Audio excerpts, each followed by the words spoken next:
Morning. So we're in week 5 of 6 on the Jerface story. So you either forgot about it or you like it a little bit, right? One of the two. And so next week we're going to use communion. We're going to take our normal communion time and kind of review these things to celebrate the promptings or the progress we've made and all those things. But this week I'd like to start off with a movie clip.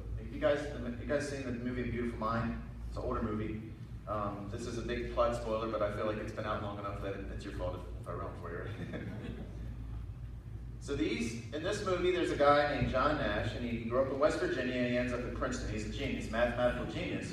And as the movie goes, you can't see it too well, the guy in the middle is his roommate, and then he meets this little girl, kind of in his studies. He's a loner, he's kind of a strange guy. And then as he graduates, he's approached by the other guy, like a CIA, FBI guy, and I kind of think, because I didn't know what the movie was about, I kind of thought it was like a Jason Bourne spy thriller, because I thought these people were all real. Come to find out, the dude's a paranoid schizophrenic, and these are just like delusional things in his mind that he's made up to cope with life.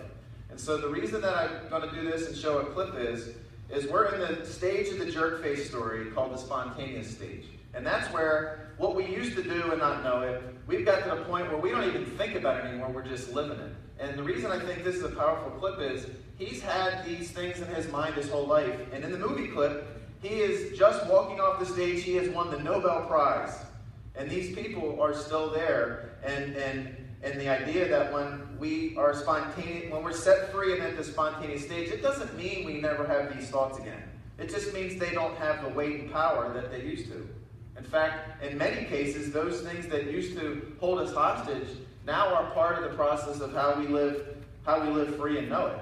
And so I think there's a powerful clip that depicts the fact that some of this stuff hopefully none of us are paranoid schizophrenic, but we all have and respond to the tapes and voices in our head that often direct us, and that for him, he didn't even know they were fake, much like I did in the movie, but they're still there at the end. And I think, and how powerful of a statement that this guy wins, one of the highest prizes on the planet, and these things are still visiting, and he's able just to kind of shrug it off, which to me is what it's like to live in the spontaneous stage. So here's the clip. Hopefully we had a little bit of trouble. There we go, look at that.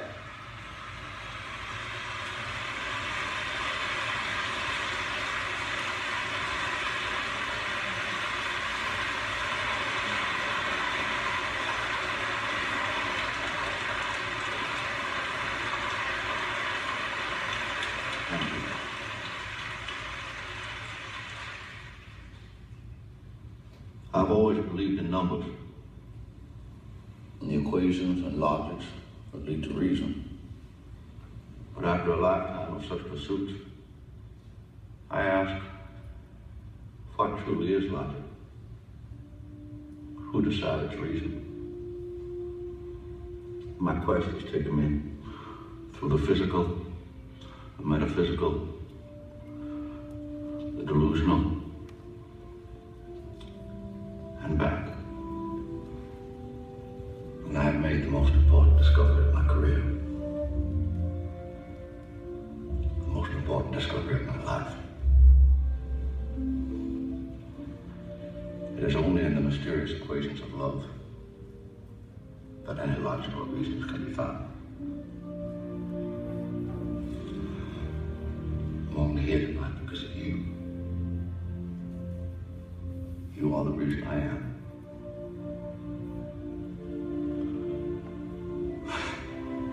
You are all my reasons.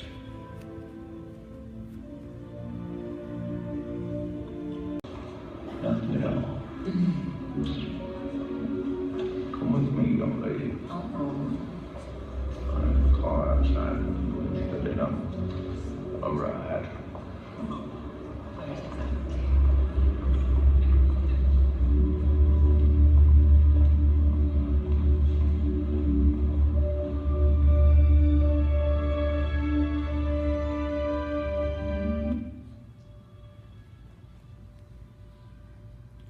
This guy's a genius among geniuses.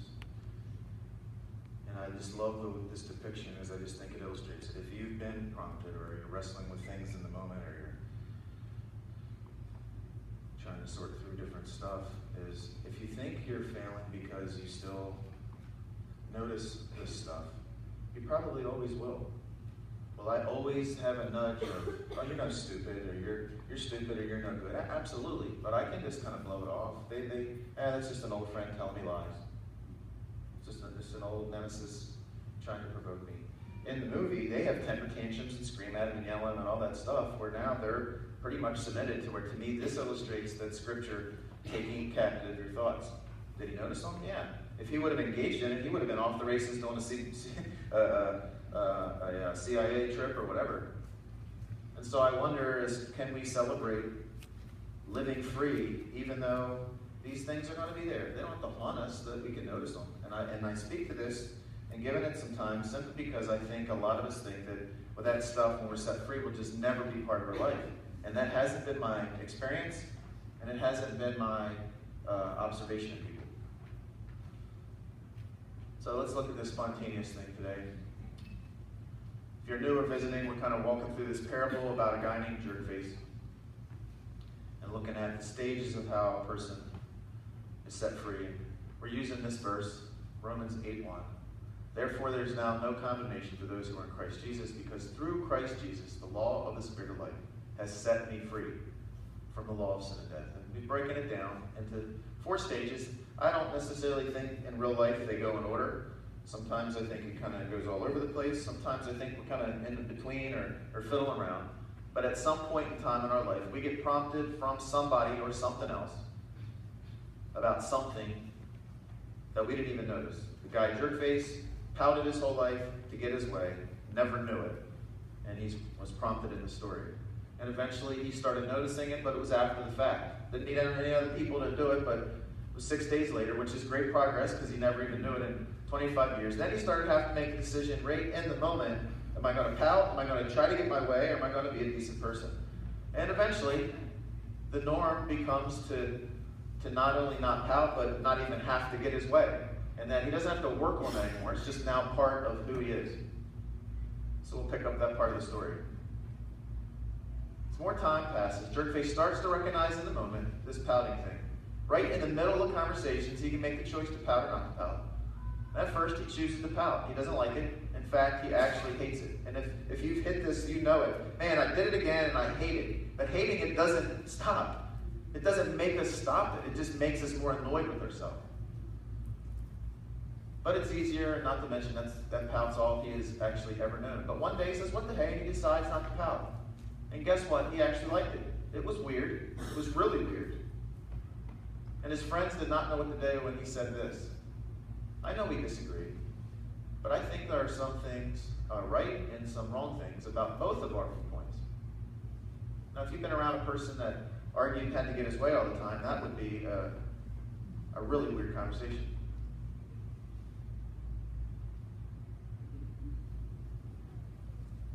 So after their shock, Jerface's new attitude, everyone was resuscitated.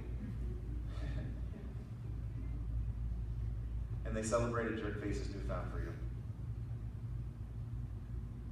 I would love to tell you it was this way all the time with everyone, but it's not that easy. He was really good with his close friends, but when he hung out with his parents, well, they were Jerfaces too, which made the whole in-the-moment thing a little more difficult to master. So whenever I talk about the parents, everybody kind of gives a nervous giggle. So I'm wondering, are you thinking about your kids thinking about you as Jerfaces, or are you the kid thinking about your Jerface parents? Probably depends on who you're sitting next to, right? But after more and more victories with his friends, he soon came to love his newfound choice to be happy-faced in the midst of the conversation, even disagreement.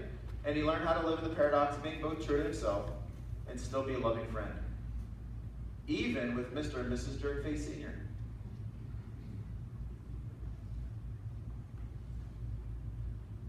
And what happens is, after a few years, what used to be an unknown bad habit has now, over the course of many promptings, a year or so of after the facts, several months of bad choices in the moment, followed by some really great choices in the moment,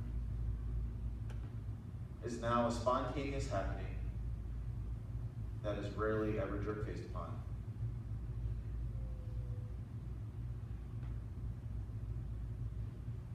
And he doesn't even have to think about it. In In fact, the only thing he thinks about is, man, why in the world did it take me so long to see that I was jerk-faced? And the story with the beautiful mind is the guy had paranoid schizophrenia. Years of therapy, years of medicine, years of having to deal with those things to where we're willing to put in the effort to get to this spot where this becomes spontaneous, because our natural tendency is not to just end up here. The natural tendency is to continue being jerk-faced. Why did it take so long? Then God tapped him on the shoulder and said, I'd like to set you free from your eating habits. And guess what? He didn't even pout about it. That's pretty decent progress, huh? Didn't even pout about it. So that's the parable. That's the story. Each week we've looked at it from a theological perspective, going through Romans. We've looked at it from a psychology perspective, as well as a fellow jerk face with some disciplines. And usually I end there. I'm going to start there this week with the jerk face ideas. So each week we've looked at a spiritual practice, and there's a lot of different practices. I picked some that I have found to be personally helpful, as well as helping others to involved in these prompting things. There's other disciplines, like we pray intercessory prayer. That's a ministry we give to other people. We pray on their behalf. But it generally doesn't prompt us of our jerk-face tendencies. Does that mean we don't pray? No, it's just a different tool for a different thing in our life. So why do I keep bringing these practices up? Because a lot of these don't necessarily bear fruit in the moment, but if we do them, it ends up bearing fruit in real life. And it reminds me of this story where there's an old lumberjack, and he was famous in that part of the world as, even though he was old, he could chop more wood than anybody. And so this young buck came up and challenged him. He felt like, man, it's time for a new king on the hill. And he challenged this old guy to a day of chopping wood to see who could do the most. And so they got going, and the young dude was chopping, and he noticed, like, about every hour, the old dude just sat down. And so after 8 hours, he checked, this guy sat down 8 hours. He was like, man, this guy's so old, he can't even make it through the day. They get to the end, and the old guy had a significant amount more wood. And the young dude couldn't figure it out. He goes, man, I didn't take a break all day. You took a break every hour. And the guy was like, I wasn't taking a break. I was actually sharpening my axe. And so the idea is, if we go our life as a dull axe, you will have to work harder to produce less results. An axe. Like I'm going to ask you a question.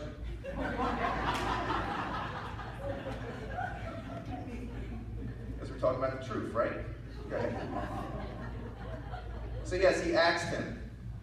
He like chopping wood. And so the idea, he sharpened his axe. And if you know anything about knives or axes or any of those types of tools, not only do the dull blades not work as well, that's how we get more accidents.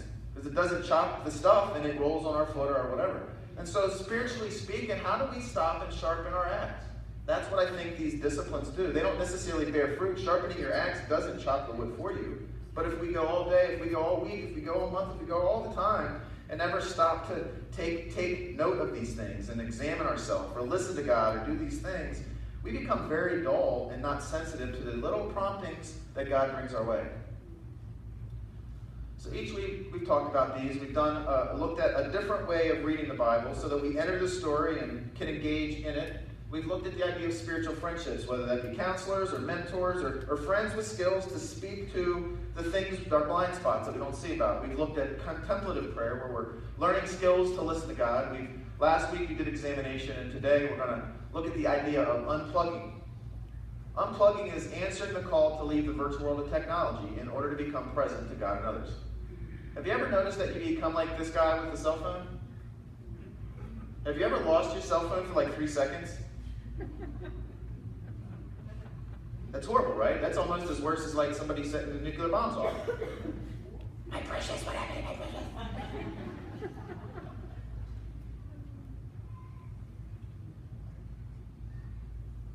Answering the call to leave the virtual world of technology. Now, I'm going to speak this because lots of us, we just have these things on all the time. We use them all the time. And we don't even notice how we become almost like a slave to our master, the cell phone. Every little beep, you got to check. If it's not beeping, we got to check. Why isn't it beeping? How can the person, you know? And so it becomes like an annoying thing. And then if we never actually step away from it, we don't know how annoying it is. For example, I wear contacts. I don't know how many of you guys wear contacts. I don't realize how annoying contacts are to wear all day until I take them out at night. It's like, yes! Oh, I feel like a new person. We have the ceiling fan in our bedroom. And we use it to cool things off, but it's got this weird, like, unrhythm kind of beat, which throws me off. And it's annoying, but when you're sitting there for a long time, you don't even notice how annoying it is until when? Until you shut it off, and then it's like, oh. So if I take my contacts out and shut the fan off at the same time, it's like, I'm just in a blissful state. And the other one. I had to do this week. I had a meeting that I had to wear a tie to.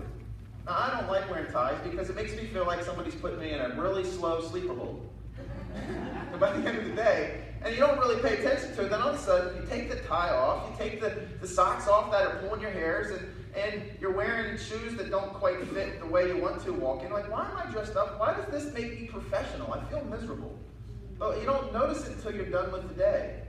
And then all of a sudden you're relaxing. And so all that to say is, I think that cell phones and technology, we're so used to it always being on, we have no experience of it actually being off. And when it's off, you don't recognize how demanding it is of our time and our energy. And so the challenge here would be not to shut it off forever, but pick some strategic times that it might be best to either shut it off, shut it down, or just let it be. Because it wears on us. So with the aid of technology, we can attempt to juggle multiple worlds at the same time. But we can't keep juggling 24/7 and not get worn out, not get distracted, and out of touch. Can't.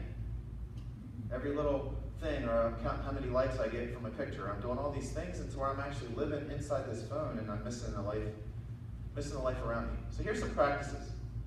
Unplug or turn it off during conversation. So say I'm going to meet for somebody to have coffee.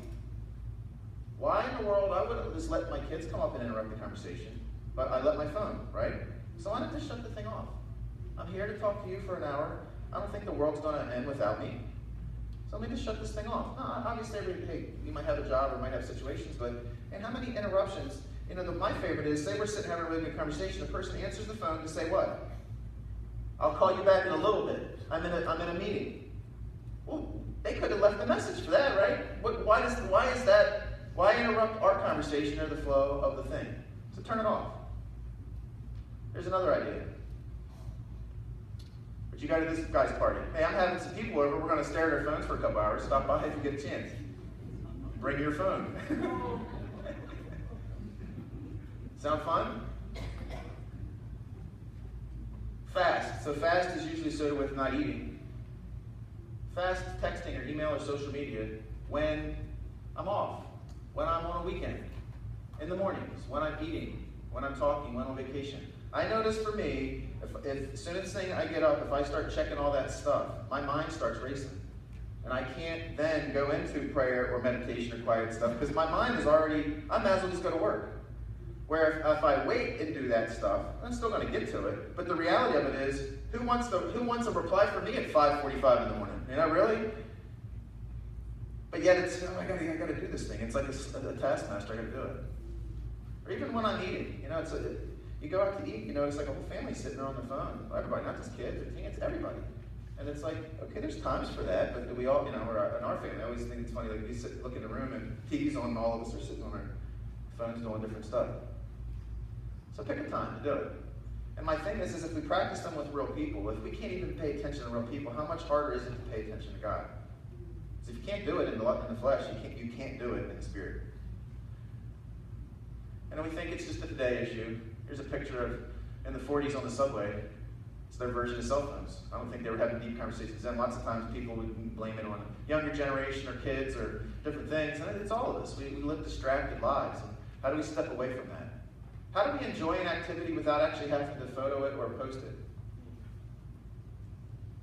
Like, it's actually possible. Did you know that? To actually go somewhere and not have to let everybody know about it? I'm not saying that's bad. I've done it. I do it. But what I noticed is I missed the event because I'm too busy posting about it. So that's my wife. We celebrated our 22nd anniversary last weekend. And we went to Longwood Gardens. The joke is we celebrated 21 years of good marriage, even though it was our 22nd, because we had that one rough year as well. So the idea is I love taking pictures. But the thing is we just had somebody take this one picture and then we shut the phone off and kept walking around. Because it's very easy for me to get addicted to taking pictures of I don't know if you've ever been, it's a beautiful place. But I could end up missing the beautiful place with the beautiful lady because I'm sitting there on my stupid phone the whole time. And so is there a balance where I can use the phone, I'm the master of it, as opposed to it being a master of me? Think Jesus would change it to that? Love your neighbor as you love your cell phone. Here's the guy giving fruit. You develop the skill to settle into uninterrupted times with God, others, and self. So if you're trying to pray, you're trying to read your Bible, you're trying to practice some spiritual discipline, and your phone's on, your phone blinks, guess what you're doing? You're going for the phone. You can't help it. God-given fruit is I can settle in. I can create space for face-to-face encounters. I think being in face-to-face encounters helps us to then have encounters with God. Freedom from compulsion and demanding nature of technology. Like I said, it becomes our taskmaster. So if I'm trying to go to sleep and I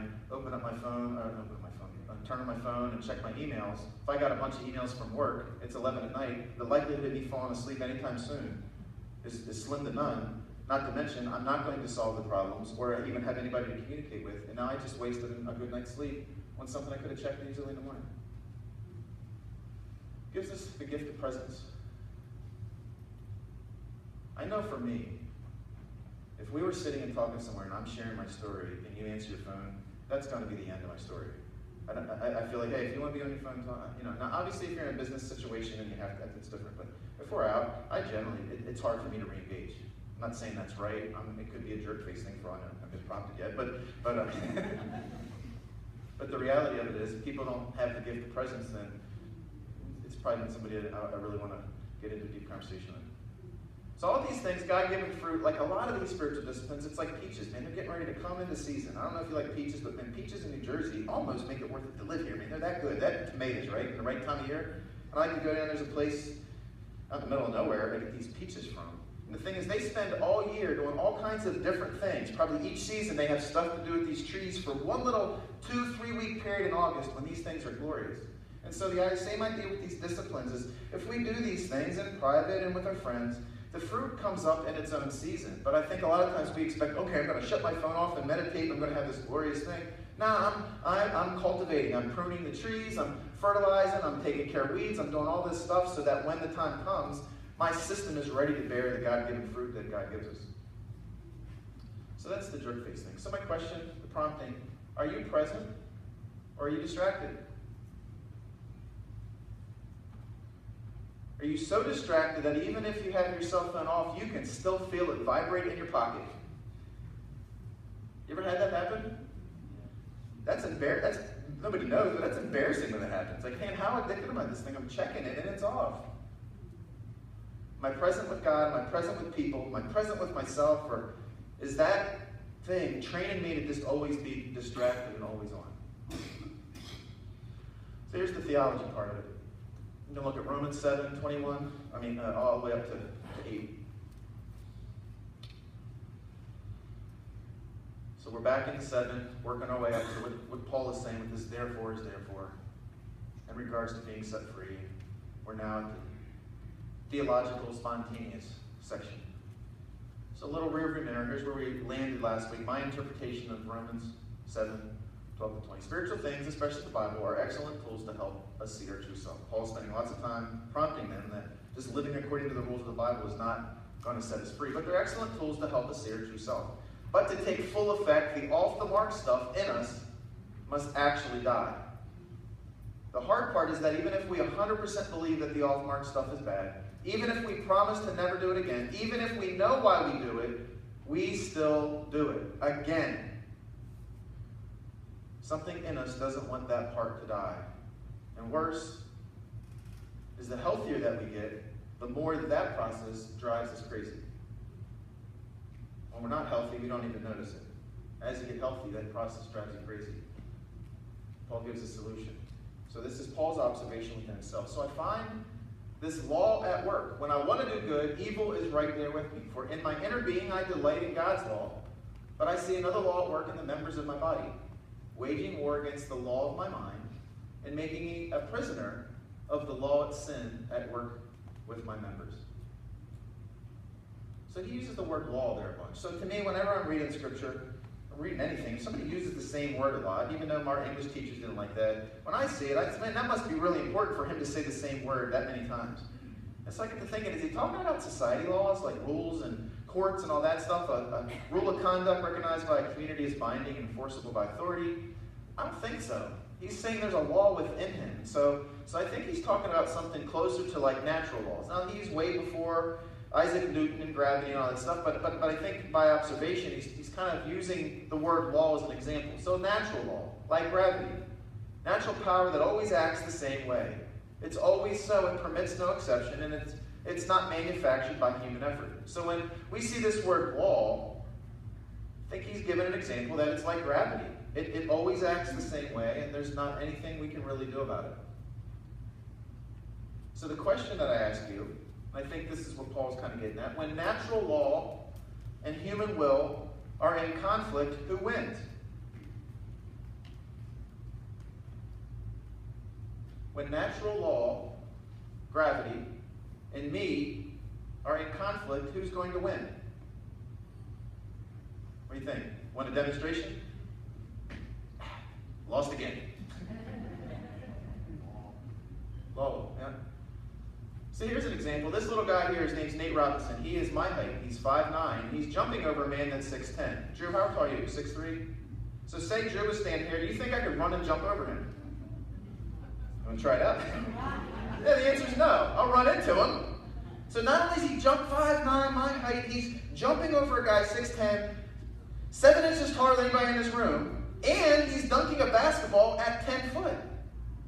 So that's pretty impressive, right? Check that picture out. That's pretty impressive. However, if me and Nate Robinson were trying to jump to the moon, who's going to get closer? Him by like 20 inches. It's not impressive anymore, is it? As impressive as his leaping ability is, he has yet to defy gravity for more than a couple seconds. It always wins. It always wins. So here's where I think Paul's going. He's using natural laws as a metaphor for something he's noticing in him called spiritual laws. So did you know that sin is a law? Sins are the things we do. It's the actions we do that show up in us as a result of our either listening to the soul, our thoughts and all that, or things we just willfully, disobediently do. But what he's talking about isn't that. He's talking about sin is a law just like gravity. So no matter how high we jump spiritually, the law of sin is going to bring us down. It's like the grocery cart illustration I've used. If you've ever gone grocery shopping, you know there's the wobbly wheel carts, right? And no matter what you do, it always goes off course. You have to put effort in to make it go straight. And so the law of sin in us is like the wobbly wheel. You don't have to teach people to sin, right? You don't have to teach people to do bad things. You don't have to teach people to drift off course. It takes our whole life to figure out how not to. And that's what I think Paul, he's like, I noticed this law at work. When I want to do right, the wobbly wheel gets going and it just naturally just drifts off course. Sin is more than just an action or a mistake. It's actually law. I find this law at work. Defeat is more than a lack of discipline. Temptation comes, we resist, we're defeated, we recommit ourselves, we're tempted, we resist, It's a law. It's like gravity. Every time I jump, I've always come down. No matter how high I jump, no matter if I'm on the trampoline, always come down. I've never jumped out of the plane, but I'm guessing I'd come down. Spiritual law that always acts the same way. It's always so. It permits no exception, no manufactured by human effort. It's a wobbly wheel within us. So the other spiritual laws is that in my inner being, I delight in God's law. The things God set up as a guide, as a prompt, for us to live healthy lives. And then there's the law of the mind, which Paul talks about in other passages, and the idea of that is that's the part of me that actually agrees that God's law is good. Doesn't help me to follow it, it's just in my mind. I've now been prompted. Paul's illustration was, I didn't know coveting was sin until the law taught me that. Now I agree that coveting's wrong, however, guess what he still does? He covets. And the last one here, the one he's actually talking about, is the law of sin. So I find this law at work. I recognize God's law. My mind says it's good, but there's something else in me, this wobbly wheel, that takes me off course. So when spiritual law and human will are in conflict, who's going to win? Spiritual law always wins. Spiritual gravity always wins. Did you know that it's a law? That's the uphill battle. So Paul says this, what a wretched man I am. This is the guy that wrote a good chunk of the New Testament. He's the father of Christianity for people who aren't Jewish. And he's declaring that he's a wretched man. He admitted something that a lot of us aren't willing to admit. He found his kryptonite. All the great things he could do, he found his kryptonite. It wasn't just bad habits or, oh, I'm a coveter or whatever. And there's a law inside of me that without any effort, any practice, any lessons, any book reading, any classes, any mentors, I just always drift right off course. And he admitted that. He recognized that. He admitted he was powerless to resolve his problems. And all through Romans 7, he tried to get the upper hand on sin, but he couldn't pull it off on his own. There's a point that we come to that conclusion. How hard are we trying to not fall down? What a wretched man I am. Here's how he explained it. Who will rescue me from this body of death? So if you were to look up on Google the nastiest, most inhumane torture techniques in history, body of death would be on the list. And in Roman culture, what they did is, say I killed Pastor Bill, the body of death punishment would be his dead corpse would be attached to me. And I'd have to walk around with it until that body of death would actually decompose me. Aren't you glad I just put a picture of the Colosseum up? So you just walk around with this body of death. And that's how Paul is explaining this sinful nature. Man, I'm walking around with this body of death attached to me that's decomposing me. What a wretched man, I can't get rid of it. That's been my punishment. That is my condemnation. He says, therefore, there's now no condemnation. He is saying it's possible to be set free from the body of death of the sinful nature. That's what he's saying. I'll wait till heaven. What a wretched man I am. Who will rescue me from this body of death? Thanks be to God through Christ Jesus our Lord.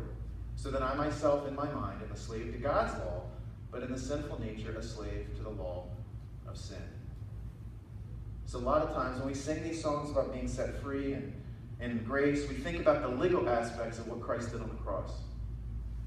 He, before the court of God, declares us innocent.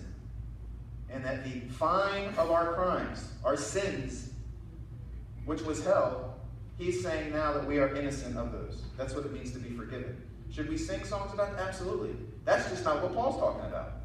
It's not what he's talking about here. And so lots of times, because that's what our focus is, when we have a hyper focus on, I'm saved, I go to heaven, we just interpret all these verses that way.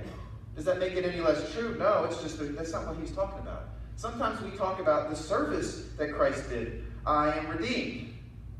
And so redeemed is the service that not only did he declare us innocent by his death, he's the one that picked up the tab on the fine. So it's two separate things all in this act of salvation, as glorious as that is. Should we celebrate that at communion? Absolutely. That's just not what Paul's talking about.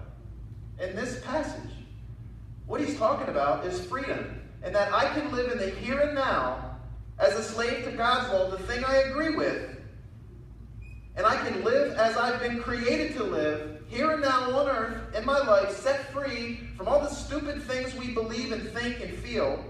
They're still there like the movie, but we have the freedom to live contrary to those things and walk with Christ. That doesn't mean other things aren't important. They are. But the problem is, man, so many people are so excited about the legal and the service aspect of Christ that they're just sitting around waiting for heaven to come. And they don't live any closer to who God's created them to be, to walk with him in the here and now, than they would if they weren't even a Christian. Therefore, there is now no condemnation for those who are in Christ Jesus. Liberation for the believer from the penalty of sin, which is salvation, and liberation from the power of sin, which is sanctification. It's not just that we're not judged by the court of law, the court of heaven. There's now no condemning of this body of death that kills us while we're walking the earth. Puzzling paradox is that only a law can liberate from law. The Wright brothers found that out. Somehow they defeated gravity. So here's a little science nerd illustration for you. Law of flight. Faster air moves, the less pressure it exerts. And there's an aerodynamic law called lift that is an upward acting force and weight. And so what it does is, it doesn't just pretend that gravity's not there. It actually uses gravity to push down to create flight. So it's the same deal with those guys. Those little people showed up at the thing, and he was able to notice that, and not it'd be a big deal to note how much victory he did to be able to live freely. And so air, when a wing, it does this, and it pushes one thing down, pushes one thing up, and then there's the lift, and then there's the weight. But then there's two other laws that make this go in. There's thrust, which would be a propeller or a jet engine that moves it forward, and that pushes against the drag, which is the backward acting force. So those four laws together defeat gravity and enable a plane that weighs a lot to actually fly. You guys with me so far? So you got your lift, you got your weight, you got your thrust, and your drag. Those four things in the proper placement make a plane fly. Here's how I think this metaphor fits. The weight for us to fly spiritually. Like to have a song called I'll Fly Away about living here and not just waiting for heaven. Weight is the law of sin and death. It's not going away. It's a law. However, the lift that's provided by the law of the Spirit of life, and the drag, which is the law of the mind, I agree with God's law, but I can't do it. And then the thrust is the law of love. Those four things in proper alignment enable us to defy spiritual gravity, which is the law of sin and death. So do I think that you can live without having to live according to the law of sin and death? Absolutely. Doesn't mean it disappears, doesn't mean you'll never sin, doesn't mean you don't have a choice in the matter. But I believe God has enabled us with the law of the Spirit of life to actually not have to live according to the spiritual gravity that's just in us. You believe that? Maybe. Just because you haven't experienced doesn't mean it's not true. Our part is actually simple. Yet, because many of us are so stuck in the rut of soul living, it actually feels impossible. When we get to this spontaneous stage, it's like clicking on lights in our house. You know that the one clicks the living room light and the other one clicks the stairs. But then you move, and that place has it opposite. It takes you years. And how many times am I going to click the stupid fan in the living room instead of the light? Eventually, I get to know it and do that kind of thing. It's the same deal with this stuff. We can be free to live this way to where what used to be torturous, what used to be contrary to our being, we now eventually figured out and live that way. And so where this stuff is present, just like in that movie, but it doesn't have power over us. The other thing is those things, when they don't go away, we actually help use them to mark our progress. To mark our progress.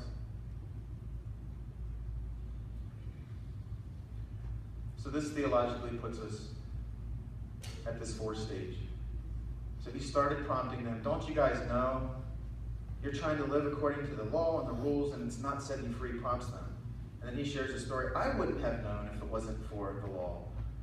And in Romans 19, and this I keep doing, I don't do what I want to do, and what I want to do, I can't do, and this evil beside me does, it makes me do these things. And then he gets to this point where I have been set free. There is now no condemnation. The penalty of the body of death that I'm going to live with no longer has any weight in my life. I notice it. It's not my master. The law of spirit life is. So here's my translation of this passage. Gospel according to Brian. Just like in nature, there's spiritual laws. And just like in nature, human will can't outdo a law. But just like in nature, one spiritual law can outdo another spiritual law. Thanks be to Christ, the law of the Spirit of life not only defeated the law of sin and death, it uses it to help me fly freely. Now.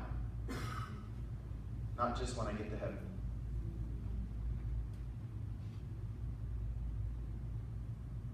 Are you free? Or did you just put in your reservations for heaven and hope for the best?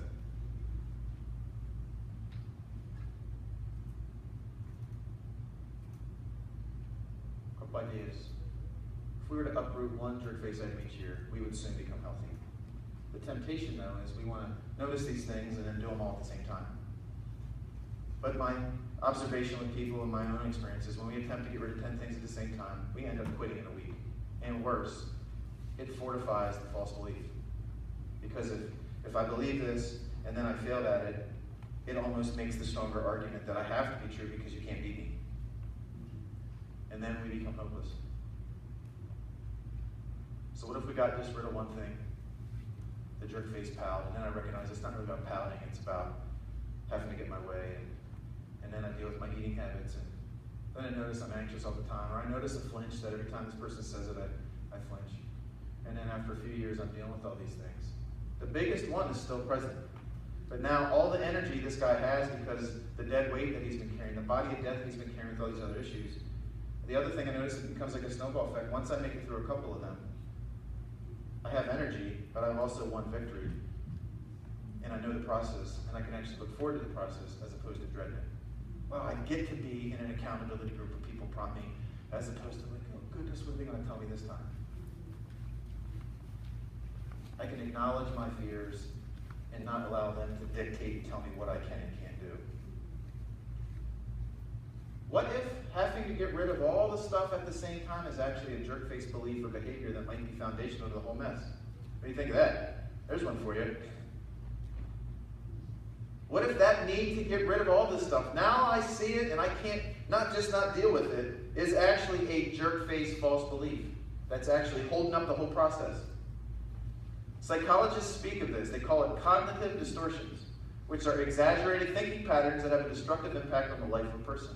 One of the most common is known as all or nothing thinking, also referred to as splitting.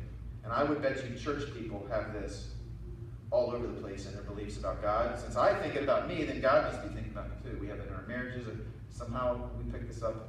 Examples with this: if you're not with me, you're against me. So if you don't believe totally like me, then we can't even hang out.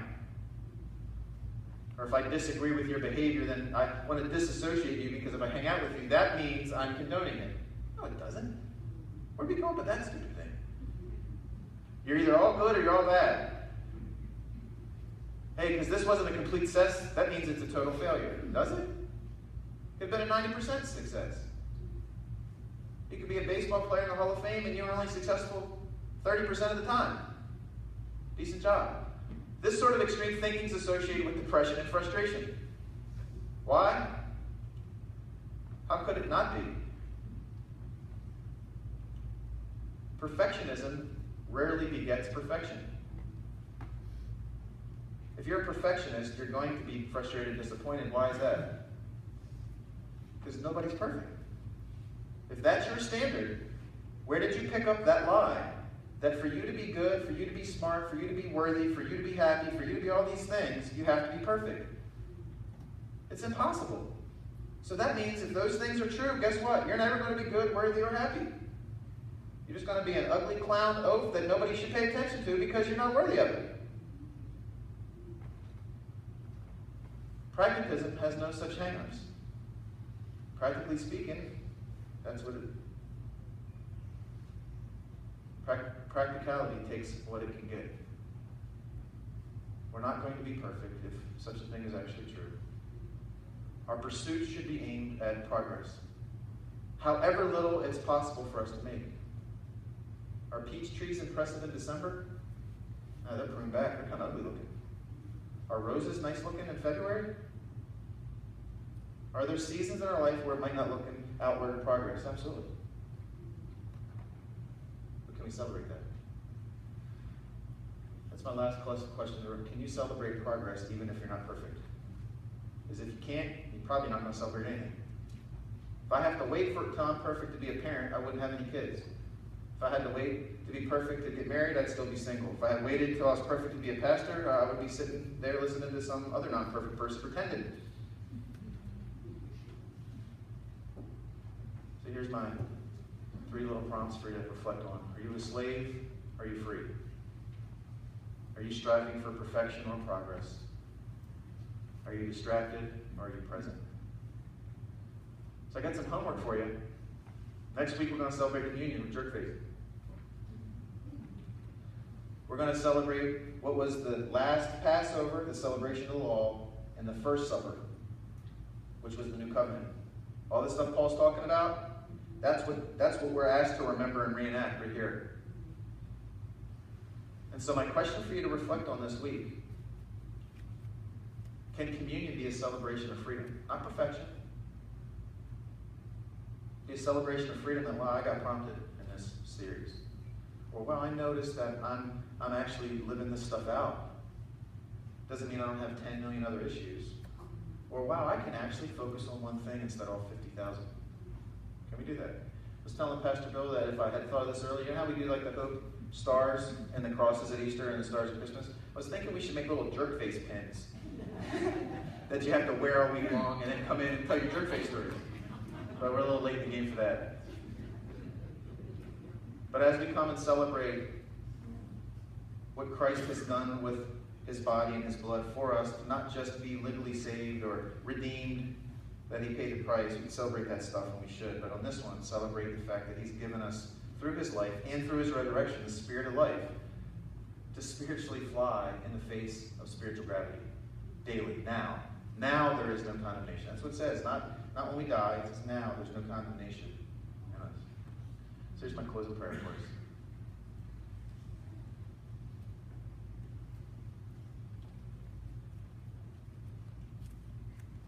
May God awaken your spiritual ears so that you might be able to hear without effort, well done, good and faithful servant, as clearly as you can hear how horrible you think you are. Can you imagine that? And until we meet again, may you be genuinely pleased with what the Father is genuinely pleased with. Your progress towards health and holiness. Amen? Amen. Thank you for your time.